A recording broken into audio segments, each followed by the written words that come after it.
What's going on, guys? My name is Zach Falk, and I'm the host for the podcast you're about to listen to called It's Just Personal. Have you ever sat down with somebody and learned something about their life, and you just had more questions, but you didn't have enough time? That happens to me every single day when I communicate with people. I'm a people person, and I just want to know more about their stories and about their lives. So that brings me to the purpose of this podcast. I'm going to be interviewing people from all over the state of Montana and maybe even beyond, so I can learn how they utilize relationships and their own personal people skills in their lives. I want to talk about their businesses, their communities, their families, their churches, and I want to ask questions so that you as an audience can learn how to better yourself from a relational perspective, because that's what life is about. How can we become better people? And even more importantly, how can we make the people around us even better people? So I hope you enjoyed today's episode. Today's guest, it's going to be awesome. So let's get right in.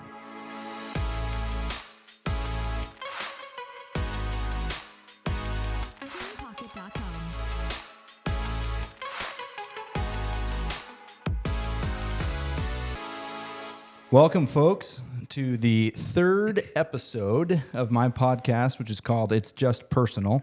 Today's episode is specifically called Wealth Requires a Strategy, and we're going to unpack that for you as we get into it.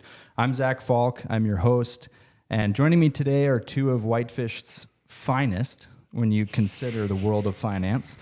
Our professions also have some crossover, being that I'm in the mortgage industry. But I think you'll like these guys a little bit more than you like me. And as you know, I sell debt as what I do for a living, right? Boo. These guys actually improve your wealth portfolio as their profession. So they're people that you want to know. So Tom Schuch and Coco, welcome to the podcast. Say hi to our audience. Good to be with you, Zach. Yeah, good morning, Zach. Thanks for being audience. Here. Yes, absolutely. So I'm going to give you guys a little bit of background on first Tom, and then we'll jump into Drew, and then we'll get into our discussion today. So Tom, you've been in Whitefish since 1992, which is pretty cool. Came from Havre, Montana, or actually in Havre, Montana? Yeah, so I lived in Havre for about a year, okay, and then we made it over to Whitefish. Nice. Good choice. Yeah. But sorry for you Havre people. He graduated at Whitefish High School in 2005, and then right after that, you joined Coco Enterprises. Is that right? So high school, I did 4 years at Bethel University in St. Paul, nice. Minnesota. Then I did 2 years at the University of North Dakota in Grand Forks, and then I came to Coco Enterprises. Okay, great. Yeah. And you've been at Coco now 11 years? 11 and a half years, yeah. Okay, Yeah. That is really cool. So Tom has 3 kiddos, which is pretty fun. I have 3 kids, so we can relate a lot on that. And then you enjoy exercising and reading books. Yeah, I should say I don't really enjoy exercising in the winter. So right now it's more of the book reading, and then when things warm up, that's when the exercise starts again. So And who really likes exercising anyway? Period. Right? Yeah, exactly. Yeah. Nice. Well, thanks for being here, Tom. Kicking over to Drew. So, Drew, you're a partner at Coco Enterprises. Is that correct? Yes, we both Cool. are actually. Oh, you both recently. are. Actually, Excellent. I included that in my bio, yeah. Nice. Wait, how recent? 2 days. Yeah. This is dry, folks. yeah. We have breaking news. Yeah. Congratulations! Thank you. That is awesome. So, and then before coming back to the Valley, you were in Indianapolis. Is that correct? Was where dreams go to die. Sorry, Indianapolis folk. We're just beating up on We other are, areas. yeah. That's because Whitefish is pretty great. It is. So, so then what did you do in the Midwest? Midwest, I mostly worked for the railroad. Norfolk Southern Corporation. Yeah, I played with choo-choos, as I tell my 2-year-old. I love it. That is great. What kind of work did you do for the railroad? So I worked in the communications and signal department. I really had nothing to do with trains, actually. It was mostly everything behind the scenes. That makes sense. Yep. I would probably do the same if I were in your shoes. So what do you do when you're not managing folks' investment portfolios? Well, I share a hobby farm with my family who lives on the, we share a big parcel. So I'm wrangling goats, taking care of quail, chickens, rabbits. I have a 2-year-old, which is, 1/3 of the work of 3, I'm guessing, but I'm wrangling a 2-year-old as well. It does require wrangling. Yes. That's awesome. Cool. So this hobby farm, how big is it? It's small. So I think right now we have about 12 goats. Small? Small. That's small? The small. In terms of the goat size or the quantity of the goats? Quantity, Because they are Nigerian dwarfs. They are Oh, quite small, but nice. they're squirrely. You'd be surprised what kind of fight they can put up. That's awesome. Yeah. I will leave you to do the farming because I am born and raised in Montana, but I don't share a lot of those sorts of Montana values. How about that? But right. did your wife get you into it, or was No, it my your idea? dad. Okay, So I joke, nice. I call him Oliver Wendell Douglas, like in the show Green Acres. Yes. For our older listeners, Yes. or the ones who like a little nostalgia. Yes. He suit and tie by day, farmer by night. That and is- there's certainly a learning curve sitting at a desk for 30 years. So I guess we're both kind of learning together and making a lot of mistakes, but having fun. That is great. You know, we watched. My dad was really into Green Acres, and so growing up, there was that and Hogan's Heroes. Yes. Those yeah. were the shows that we watched as a kids, and so I used to hum or whistle the theme songs everywhere, and people would kind of look at me like, "What are you singing?" I Right. just didn't understand. So I'm glad you guys understand. Yeah. This is breaking ground here. Okay, so what other things do you guys consider that are important in your background? So Tom, you've got 11 years under your belt at Coco. What did that look like when you started, and then of course now as a partner? Kind of walk me through that journey. Yeah, I mean, I came, right after graduate school. Joe was kind enough to hire me, and I was basically the secretary at that point. So I was mailing letters, licking stamps, answering the phone. I still answer the phone, which is I have no problem with that. But yeah, basically, Joe, our boss and partner now, I guess, is that he compared it to as a sushi restaurant. You start as the rice fanner, and then you work your way up to I forget what the next step is. Is like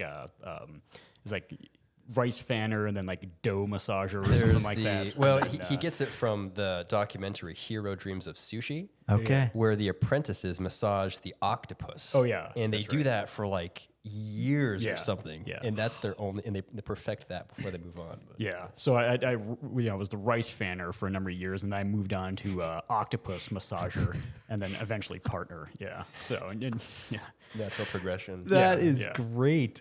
I think you guys need to have like a little bit of a sushi bar in the office in honor of that analogy. That And then would if- be great, Yeah, yes. if you need to be reminded of where you started, just go roll some rice for a bit. Yeah. that would be a unique aspect to the financial industry. Like you have the Yes. boar's head up there that Exactly. our viewers can't see. Yes. We Yes. could have a tuna head. Yeah, there you go. Mounted on our wall. I love it. Okay, so for you, Drew, so you got the railroad in there. When did you start at Coco technically? Technically, I started at Coco about 5 years ago. Okay. And came directly from the Midwest. Spent the better part of that decade in the Midwest. And I sat at my father's table for 18 years, so I had an understanding of the industry. But I had a rather eclectic background. After high school, did college for a few years, was a rather imprudent youth and left. And the natural progression from there is you go to another college or you get a job. And I decided to hitchhike around the country. And I wanted to see all 50 states, just like you. I've read in your bio, you've seen all 50 states. I still have Alaska to get to. Nice. But It's a good one. It's a good one. Yeah. And it's a bit of a hike to get there. And I've heard it's big. So when I do go there, I want to spend a minute or two. You should. We only spent 4 or 5 days, and it Gotcha. left some to be wondered about what else exists. I there. imagine that anything above Fairbanks is just the Arctic tundra, but nonetheless. Still would be kind of cool to trudge around it a little would bit, I be, would think. yeah, Yeah. But I did a lot of things before joining Coco Enterprises. It sounds kind of weird saying that Coco. I was just kind of following your lead. But it was kind of process of elimination for me. Did a lot of things. What I didn't like, I discovered, and then finally realized, hey, I want to pursue finance. What do I need to do to join the team? That's awesome. And that was 5 years ago. Okay. And then Joe is your father? Yes. Correct? Okay. So I have a similar sort of background because my dad's been in mortgages we tease him at the office. He's like 61, and we say he's been in mortgages for 70 years, before he was born.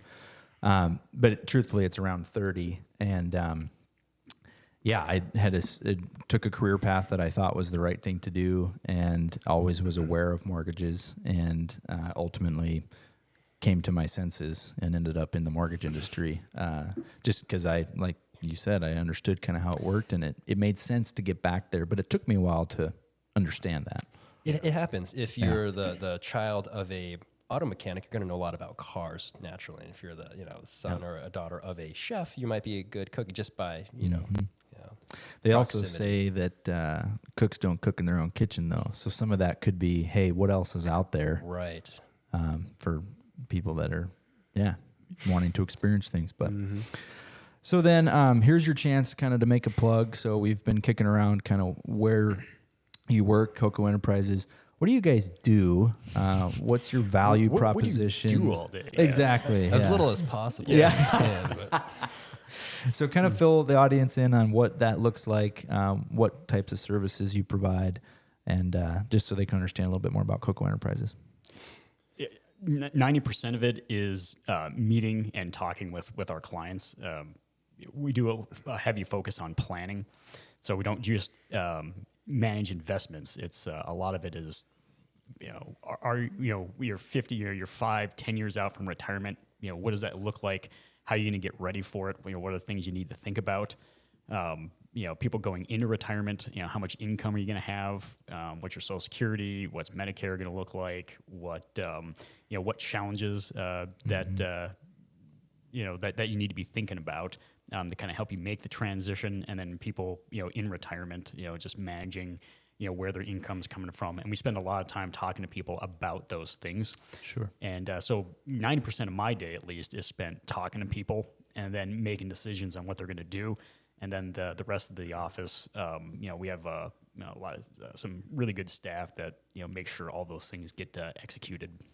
So you kind of sit more on, maybe to simplify it, like the strategy side of things with your clients, and Sure. then you've got other folks who kind of help work with some of the details, perhaps. Yeah. So, and I don't speak for Drew here, but I would imagine his day is similar to mine, where he's on the phone a lot, and we're making decisions, deciding on what we want to do, and then once we do it, there's usually, in finance, everybody knows there's you're going to cut down 5 trees for every decision you make.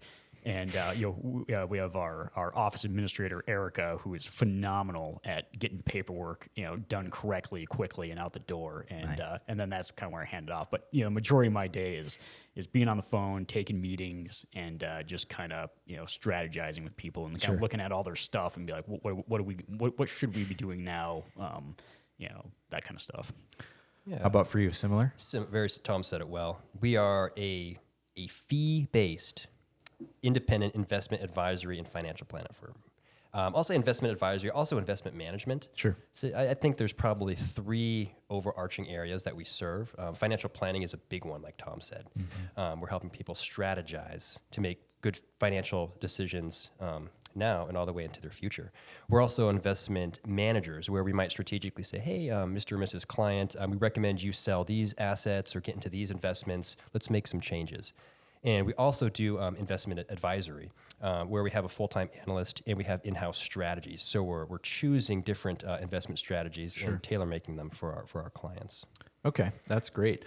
So then I assume that you have to have a pretty good understanding of markets as a whole if you're going to provide strategy. So what sort of, you mentioned analysts, right? So what type of things do you enjoy? Like you mentioned that you read books. Sure. Do you read finance related material, and do you enjoy it? Yes. Yes. Yeah. Thank you. I call myself a mortgage geek, and people laugh at me because I read the same stuff for me. But the thing, Drew and I have talked this about before, but some people, it's like that Jerry Seinfeld bit, where he's like, he thought the guy driving the UPS truck, he grew up wanting to be a UPS driver, and then you get to be older and you realize that's not the case.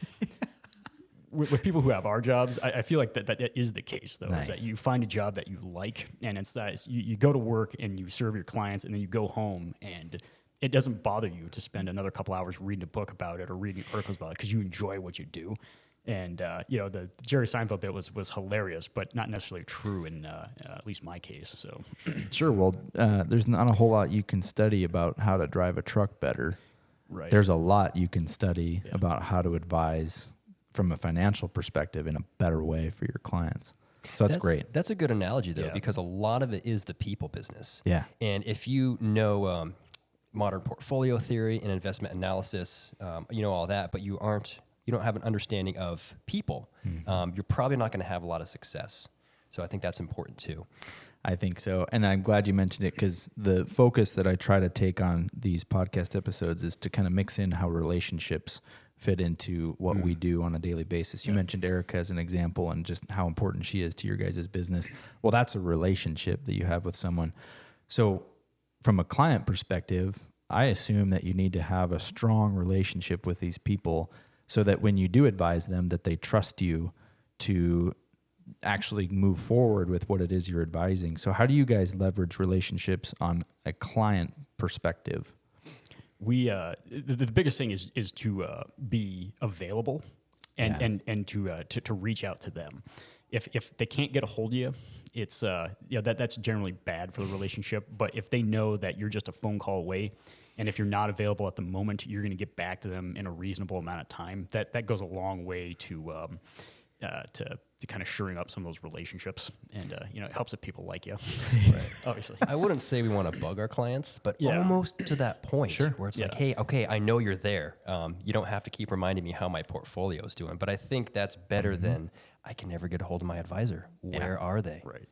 We have a term called polite persistence when it comes to, because in our industry, there's a lot of people that are sort of ready to move on buying a house, and we believe that they should be moving maybe a little bit faster. But like you said, sometimes it can feel like bugging, but I think truthfully, when you look at it, we're working on the best interests of those that we care about, which is I think people we serve. Even though they don't, oftentimes tell you this, and maybe sometimes you do bug them, but they always have the option to mute your messages. But and maybe I'm completely off base with this, but I think it's somewhat comforting for people to know that if you're doing your podcast, you're writing newsletter articles, you're constantly generating this stuff and constantly reaching out. They know that you're not just growing stale, like sitting in there, waiting for somebody to call you. You're actively pursuing stuff. You're learning stuff. You're involved in it, and I think they get a level of comfort from that. And to the point where they're like, you know what, I read his newsletter, I saw the podcast.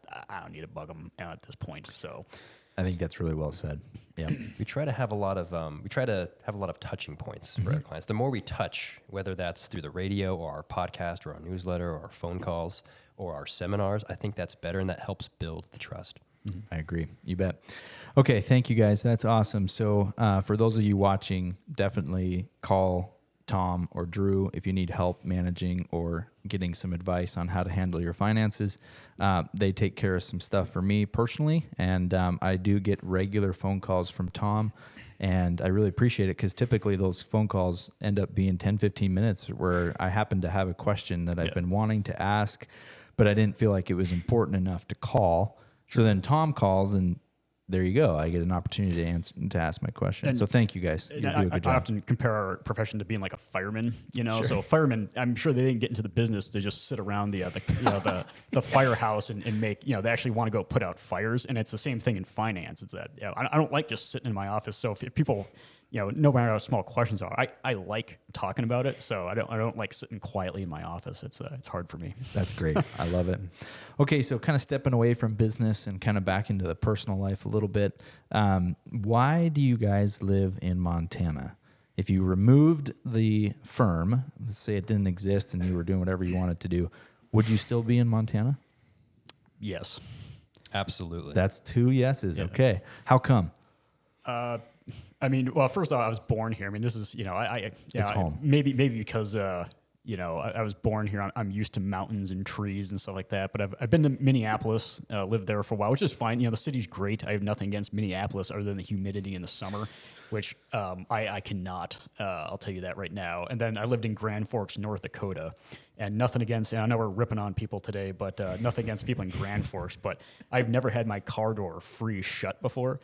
And then my car also got egged, while I was going to school there. And the egg, it was froze so hard on the car that I had to use some chemical compound to get it off. And it wasn't a as far as the weather goes and stuff like that, was not a pleasant experience. But you come here, it's beautiful. There's plenty to do outdoors. You don't have the crime and the stuff that you have to deal with in bigger cities. Mm-hmm. And so, for having 3 kids going to school here, I'm not leaving. Love it. How about for you? Tom said it great. I like the people too. Yeah. Of course, like anyone here, I like the outdoors. I like using the local trails, the mountains, the lakes, fly fishing, Because golfing. you're a pretty intense runner, correct? I have the sickness, as I tell my wife. You're down with the sickness. Yes, I'm down with the sickness. It's not a choice. It is a real problem, and I'm doing my best to get help. Nice. But yeah, I do like trail running on the trails. But the people here are great. I like running into friends and clients and colleagues at the grocery store or wherever I'm going in town. And you see that. We still have that small town vibe. It's changing a little bit, but still great. I agree. Were you born here? No, I was Okay. actually a military brat. So I was born that's right. in Japan, actually. Nice. But my family moved to the Valley when I was about 3. Okay. So my earliest memories are still In Montana. in Montana. Sure. Pretty much born and raised. That's cool because I was born here too, so we've got a lot of years in Montana, even though we're all pretty young. So, okay, so then some of the things that I hear in the Valley is that, and you mentioned staffing already, but I like to just kind of get a pulse on, especially now that you guys are partners. This is perfect. Have you had the traditional challenges in staffing that you hear about in the local news or that you experience when you go to try to order food at a restaurant? There seems to be a challenge in finding people. So I'm curious to hear your perspective on that. Let's put it this way. No. Great. Well summarized. What's the secret? I don't Next know. question. I don't know. And I want your thoughts because we've never talked about this, but we have phenomenal staff. We haven't hired or fired. Well, we've never fired. We've never fired. Never fired. Not that and the I'm aware of. last hire was me 5 years ago. Yeah. And Wow. before that, I believe it was Alex, which was like 8 or 9 years ago. Yeah, Alex is our analyst. So we are completely in the dark with this shortage. I know it's a real problem, but You know what? That deserves some of this. Let's just enjoy Yeah. this for a Yeah. minute. That's a big deal, seriously, because we had a restaurant for a few years. I don't know if you guys knew that. yeah. And that was the hardest part. And that was back in 16 to 18, where it was easier than it is today in the service industry. So I'm really glad you guys don't have to deal with that. That's a big deal. Do you actually kind of market that? And just when you talk about your team or maybe a differentiator perhaps between you and, say, your biggest competitor, is that something you talk about? Typically, no. I mean, Erica for sure markets herself because she is good at what she does. And I'm not going to plug our podcast, but we have a little podcast we do on YouTube as well. And our analyst is the consummate analyst. He's a incredibly smart guy who is incredibly good at analyzing things, and he'll analyze the budget menu at McDonald's. And people, just talking to him, people will get an idea of just how smart he is and how good he is at his job. And so we, they kind of speak for themselves, and we don't actively market it, but when they meet these people, they kind of get a sense of how good they are at doing their jobs. So. That's awesome. Do you guys have an episode on the McDonald's menu marketing? I think we do. Yeah. And Alex actually did say, the quarter pounder with cheese is $2.99, but it has 400 calories. If I spent $3.25, I might be able to get 450 calories. And he found out it would be that's a cheaper better to deal. just stack two single burgers on top of each other for the same price. Yeah, That's the kind of guy you want. Can I please get a Analyze. copy of that? I'll try and dig it up for you. Yeah, I'll send it to you. That would be awesome. But seriously, I mean, that level of analytics is actually really important in what you do. So it's a good asset to have on your team. But so then you mentioned that you guys like books, you like the world of finance. If you peel back the layers a little bit, what about finance do you like? We'll start with you, Drew, but what is it that makes you tick? Oh, that is such a good question. The world of finance. I think what I like about it is finance, and particularly money. Now, they kind of go hand in hand, right? Yes. Money's kind of it's a measuring stick of our choices, and we all make choices, whether they're financial or not. And so you kind of get to determine success in a very, very quantitative way. So if you make good decisions in life, and you're a good manager of your finances, you'll have good outcomes. I like that. That'll be a quote that probably goes at the beginning of the episode. So thank you for that. Congratulations. That was great. You Yeah, wanna you hit the win. applause You button win. again? Yeah, exactly right. The other question I have that goes with that before I get your answer, is it finance or is it finance? Finance. Never even thought about it. Yeah. I've had people say that if you know what you're talking about, it's finance. And I'm like, no. Finance. You Well, we don't don't know what we're talking about. Apparently I not. guess It's we're- finance. Don't worry. I hear It's on finance. the radio ads for car loans and things like, 0% financing. Financing. And so maybe Yeah. it's just, maybe when you're borrowing money, finance is more appropriate. And when you're trying to grow your money, finance, I don't know. That's It's my like saying theory. the G in singer. Have you ever Yes, heard people right, do that? right. It's like singer. It's like, are you sure you're saying that? But I think technically it's correct, but it sounds weird. I had a friend when we were growing up who would say every G hard. And Yeah. so it bringing Yeah. or talking. Yeah.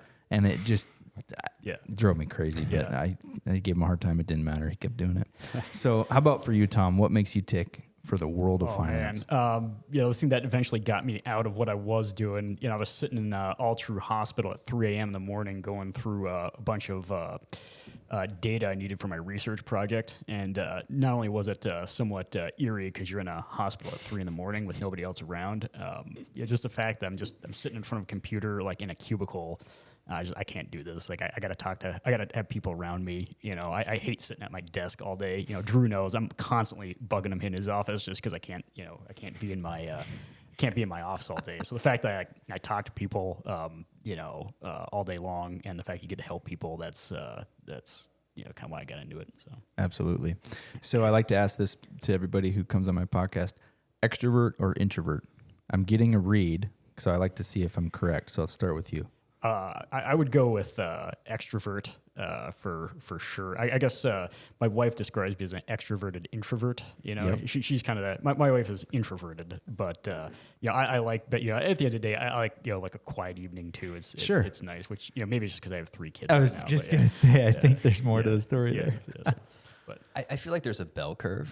I'll say introvert. Let's start there. Okay. And I do like being around people, but I don't like being at a concert Sure. or Disney World, those kind of things, in front of too many people. So very small, intimate settings.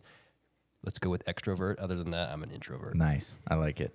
Cool. That's about what I had pegged. So that makes sense. But okay. So then I also like when I talk to people who have a very client and service based type of work that you do, what do you find to be the most important tools of client acquisition?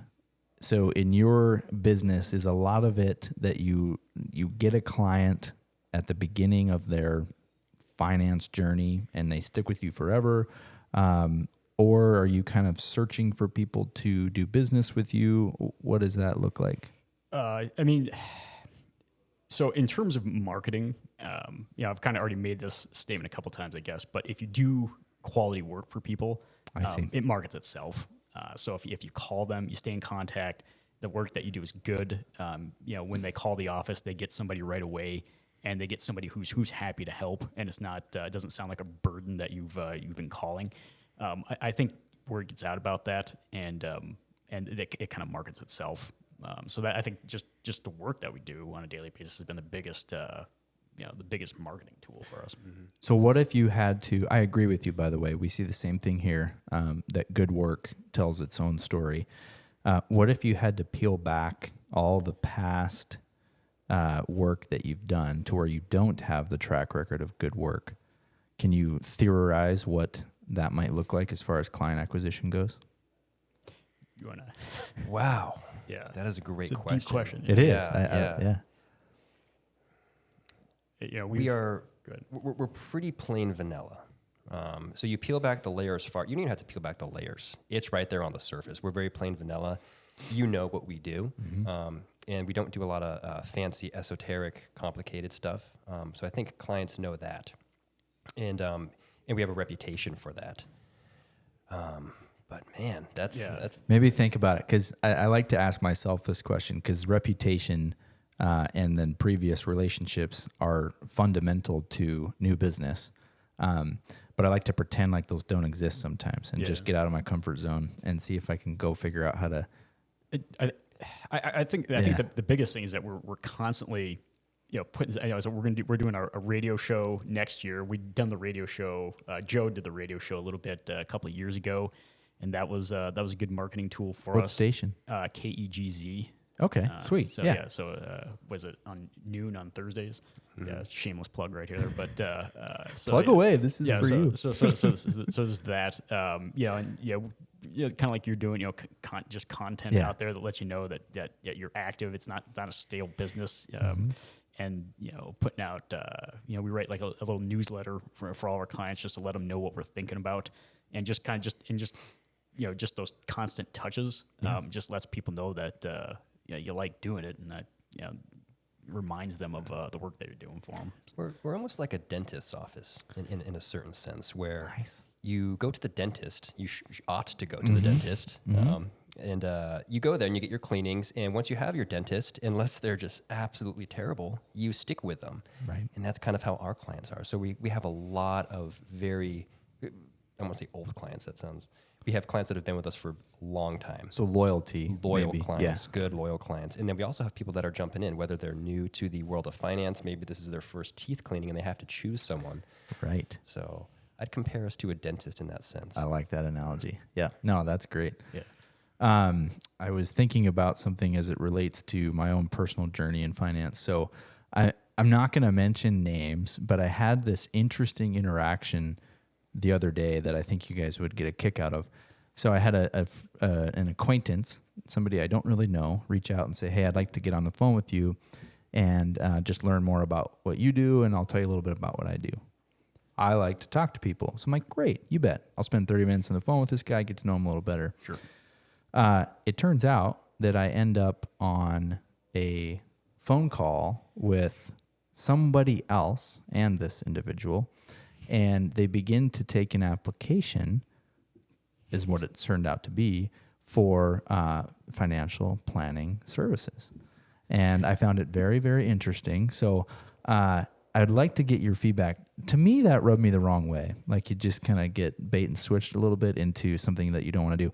But it was the reason I mentioned it is their goal was to acquire a new client.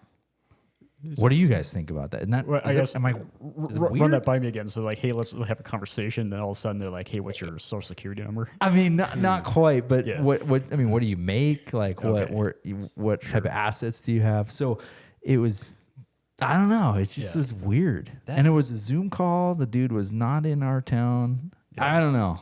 Would you do that? No, it sounds rather aggressive. Sure. That's not our style. Okay. And this might sound, I don't want this to come out the wrong way, but we probably turn away more business than we pursue. And not because we don't want to work with people. It's mostly because, hey, you're not ready. Let's take care of some financial fundamentals before you start investing, because there are baby steps, and you got to take care of some things first. So we're not very aggressive. I like that. We have a very specific client that has to check a few boxes before we're ready to partner with them. Okay, cool. Yeah. That's good to know. I mean, and not to, we're bashing people today, so just go for not it. to me, but in a lot of this stuff, is questions that I would ask, because at some point, if you're going to do legitimate financial planning, you got to reveal, you got to lay your cards on the table at some point. But there is some tact in doing it. Well, to me, it would be that you have that expectation ahead of time, like, hey, here's what we're going to do on the call, instead of right. And that's where it comes in, where it helps to know the people really well. Yes. So you start asking personal questions. Usually it comes better. It's better from a friend instead of unsolicited advice from somebody you just met. So there's some tact to it. I'm not sure we always have our due diligence meeting, and that's basically just an interview. It's like, hey, you'll get to know me, I'll get to know you. We're not going to break out a pen and type out an application now. We'll do that later. Yeah. So if that comes right out of the chute, that it does seem kind of aggressive. Yeah. Well, I like that too, because that's how you build that relationship, is that initial touch point. And I'll do that with my clients a lot before they even do an application. Just, hey, I want to know more about you. And we're unique. People have to like us as well. We have our own style, and there's a bunch of advisors in the Valley. They have their own styles. There's a good fit for each person. That might be us, that might not be us. Let's determine that. Nice. Yeah. Okay. Yeah. There's a lot of options out there, and they obviously the client needs to make sure we're a good fit for them, but it goes both ways because it's going to be 20 years later, we're going to be working together. And, it's kind of like, an extreme example is kind of like getting married. It's like you want to have a couple conversations before you pull the trigger on that one. And we see that transfer of wealth. We're working with grandparents and their kids and their kids. So it's really building a relationship with the whole family. That's important. Have you ever been invited to Thanksgiving dinner for one of your clients? Yes. Yes. I love it. That's great. No. You'll get there. Yeah, no, it's good. I usually end up at the boss's Thanksgiving table. Yeah, that makes sense. So that's great. The reason I ask is that just goes to that amount of trust that people have for you. I've had that every once in a while, like, hey, you should come to the new house and whatnot. Yeah. And it's a lot of fun because you get to reciprocate that, and then you've been mentioning this the whole time. It's no longer a job. It's a hobby to be able to enjoy time with these people and serve them at the same time. They become your friends. They become your friends, And we talk on the phone to our friends. It's a great job. I like it. Yeah. Cool. Okay, so I do mortgages, and I think that perhaps there was a tip or a trick from the finance world that you could share to the audience that might help them as they prepare for a down payment. Yeah, can you fill us in on that? This is, I didn't know. I probably, didn't remember from our initial conversation, but I was like, man, I was talking to Drew. I was like, I don't know what we're going to talk about tomorrow. So I'm like, what? Here's something that we've been talking about a lot. The I bonds and the CD ladders, and I'm like, we'll just talk about this because it ties in the mortgages perfectly. But I love it. Yeah, but what we're talking about is that, it used to be that there was nothing out there for savings accounts. They're paying 0.0 nothing. And to hold your money. And so people saving for like a house or something like that, you don't want to invest it because if you're going to need it in 3 to 5 years, that would be, the market would be down right when you need it. So that's not an option. So up until probably about this year, the only option was just to keep it in cash and just let inflation just hammer away at it. But thankfully, some of the rates are coming up, so especially on like treasury bills and CDs. And for clarity, rates coming up would be rate of return, not interest rates, right? Yield specifically. Yields. Yeah. Okay. Both, I guess. Yeah, technically both, but yeah. Okay, cool. But yeah, and so we've been really kind of thankful that some certificates of deposit, treasury bills are starting to pay upwards of 4%. For stuff under a year, and so it gives people saving for houses some safety, but also a little bit more return than just getting nothing in a savings account. So that that was kind of my. I was just like, well, if we need to come up with something, here's the topic. I love it. Yeah, I mean, and it's also a good hedge against inflation, as you mentioned, because cash is. What do you think? It seems like it's devaluing every day we wake up. It keeps up with inflation. I-bond specifically, it stands for inflation bonds. Oh, okay. So they're pegged to the CPIU, which is basically the inflation that's floating around out there. So when I-bonds are paying 9.6 or 6.8 or 7.5%, you're getting that. Yeah, you're getting that return, but that's also what you're spending at the grocery store and the gas pump. Yeah, right. So... to me, that adds value to an I bond because it's just otherwise you're losing 7 to 9%. Yeah, and right? that's a hard thing for people saving up for a down payment. Is that I mean, obviously you don't want to invest it because that would be anything short like that. You don't want to end up in a position where the market's down 20-30% right when you're ready to pull the trigger. Yeah. So just getting like especially at 6.8% I think on I bonds or something like that. Even though there's a lot of caveats to that. But or even 4.5 on something that comes due in under a year, I imagine would help people looking for a down payment quite a bit. Mm-hmm. So let's unpack this a little bit further. So let's say somebody wanted to, what do? They purchase I bonds, and so they put a certain amount of money in, and when do they get it back? Is it 1 year? I-bond maturities are up to 30 years. So this is kind of where is that like, hey, I-bonds are great. It's kind of like reading the drug labels on like on something like that. It's like there's all these it's like conditions. This will help you, but here are all the nasty side effects. The thing with I-bonds, there's really no nasty side effects, but there's a lot of caveats. So for instance, you can only buy $10,000 per person per year, and those are technically they're 30-year bonds. So those bonds technically come due in 30 years. But the thing to remember is that it used to be 9%, and now it's kind of dropped to just below 7%. Is that if you redeem that bond in the second year, you'll pay 3 months worth of interest, but you're still probably getting more than like a high yield savings account would. Yes. So there's that, but you're going to pay 3 months, and if you hold it for longer than 5 years, then that penalty goes away, and so you get a little bit more return on it. But like I said, there's a list of side effects that you just got to review before you do it. Sure. The biggest one is that if you buy, you cannot get your money out in 12 months, so you got to keep it in there for 1 year. Got it. So you got to make sure you're not going to need that money in a year. So then, so that's where you guys come into play, though. If you have somebody who's interested in an I bond, you can probably do the math, right? So 3 months of interest subtracted from the net earnings from the actual time that you put the money into the time you take it out. And so is that where you guys come in and say, this makes sense because the math works? Is that correct? Exactly. Okay. Yeah. And I bonds are just, they're another tool in the investor toolbox. Okay. They're really popular right now, and they're on the news, and they're in articles, and they're in financial magazines. They may or not be appropriate.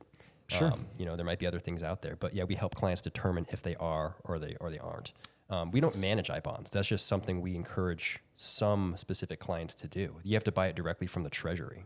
Oh, wow. So okay. it's like, hey, don't invest with us. It's more prudent for you to buy an I bond. Go do that.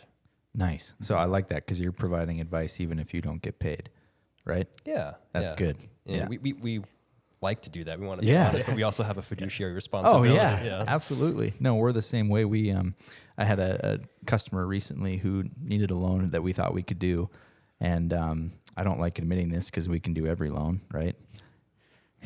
But we can't at times. Sure. And we made the decision internally, like it's in the best interest of this consumer if we connect them with somebody who we know that can actually take care of their loan needs. And in many ways, it's very likely that client's going to come back in the future because they remember, it's not guaranteed, but they remember, hey, these guys look out for my best interest, even if they don't actually do the loan for me. Mm-hmm. And so I like to hear you guys say the same thing. That's a big deal in the service industry than looking out for the best of the people we serve. Mm-hmm. Wow. Yeah. Huh. Yeah. But it'll come back to you if you don't. Right. Yeah. Yeah.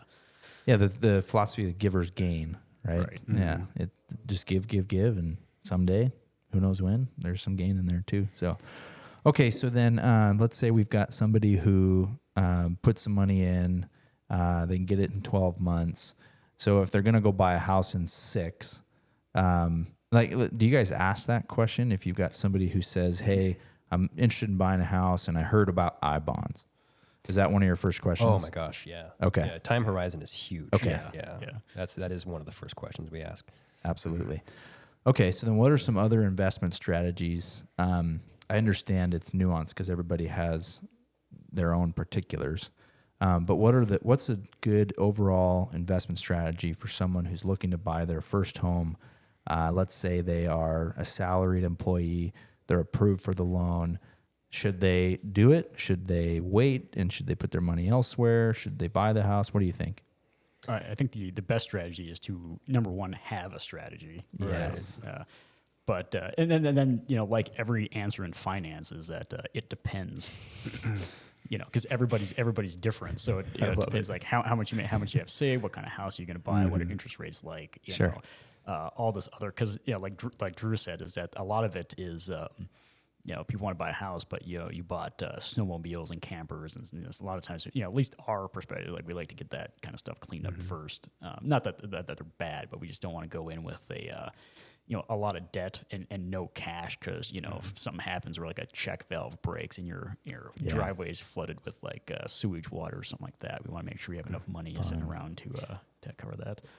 Part of building wealth is managing your liabilities or eliminating them completely. Mm-hmm. So when you're getting a mortgage, like you have to do if you want to climb that ladder to financial independence, it is important to take a look and say, hey, is this mortgage something that you can afford? How much of this mortgage is going to be my take-home pay? So those are questions we certainly ask. Yeah, and awesome. You want to give yourself wiggle room too, because a lot of people, they like to I can afford this much, so that's the amount we're going to take out. But a lot of times what they don't count on is, if things get tight, it causes stress in your life between your relationships. Is that if you're always stressed out about, how you're going to pay your bills, that's when people start fighting and life gets unpleasant. So you want to make sure there's enough wiggle room. And I agree. I asked the question, so here's what you're approved for to buy a house, but I almost never recommend that you go there because it's going to be very uncomfortable for you. There are scenarios where it makes sense, but I think you guys are coming at it from a perspective of wisdom, which is a good thing. So we're going to wrap it up here. So I kind of would like for you guys to provide perhaps a message of encouragement for our audience finance, you said money's a great measurement of success. So what kind of encouragement can you give to our audience just as they live their lives in a way that ideally is prudent from a financial perspective?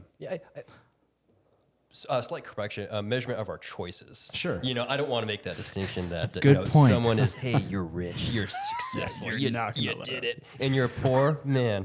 Thank you for clarifying. So of our choices, whether good or bad. Yes. But I think in finance, just having a strategy. Personal finance is actually pretty simple when you peel back the layers. It's kind of like going to the gym. Everyone knows you need to eat right and exercise. That's the recipe for a healthy life. Finance is really no different. Spend less than you make and save a portion of that. So I think if you just do that, spend less than you make, save 10%, and just be a good manager of your personal finances, you'll have great outcomes. Awesome. Yeah. No, I would say it's personal finance is exactly like going to the gym. It's all about discipline. It's not it's not an academic challenge where you're like, I'm never going to be able to figure this out. It's just a matter of doing small things every day and just being disciplined at it. And that's unfortunately that's also the hard part about it. But if you just stick to a strategy, no matter what is going on, then you'll eventually 10, 15 years from now it'll pay off. The thing is that it doesn't feel like it. Especially in the early years, and in the middle, it just feels like you're just getting, it's like inflation's high. I'm spending all my money on doctor's bills and all this kind of stuff. But if you stick to the strategy and stick with your plan, it'll pay off for you in the long run. I like that. The term that maybe encapsulates that is delayed gratification, right? Wait to buy the hamburger today so that you can be financially free tomorrow, right? Yeah. Have you ever done the marshmallow test with your kids? No. So it's an experiment in psychology or behavioral economics where they have a bunch of 3 or 4 year olds and they sit them in a classroom and they give them a marshmallow and they say, hey, look, we're going to leave the room for 10 minutes. If you don't eat this marshmallow, you're going to get a second marshmallow. And some of the kids are able to hold off. Some of the kids eat it right away. Some of the kids kind of, they poke it and they lick their finger. They're tempted, but they hold off. And they followed this study and they followed these kids into adulthood. And they found that the ones that were able to have that discipline of delayed gratification had the best outcomes. So I think you said it well. That's awesome. I love that story. Cool. Okay, well, we're going to conclude. Thank you guys. Really appreciate you taking time out of your day to come down here and be on my podcast. I hope that you guys found value in today's episode. I'm always looking for feedback, for people to interview or topics to cover, all within that relationship category that we're trying to get at. So thank you guys. Thanks for watching. Thank you. Yeah. Well, folks, all good things must come to an end. So that concludes today's episode on It's Just Personal. Thank you so much for tuning in. If you made it this far, you're an all-star. Do me one more favor and subscribe to my podcast on whatever platform you're listening or watching on. It helps me out a lot, and I appreciate it very much. Also, as a people person, I cherish your feedback. So if you have any suggestions on things you'd like to see modified or changed, or maybe you have somebody you'd like me to interview, please reach out to me on my social media platforms. And even better, if you want to be on the show, let's get it on the calendar.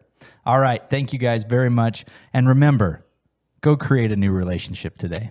Thanks and have a good one.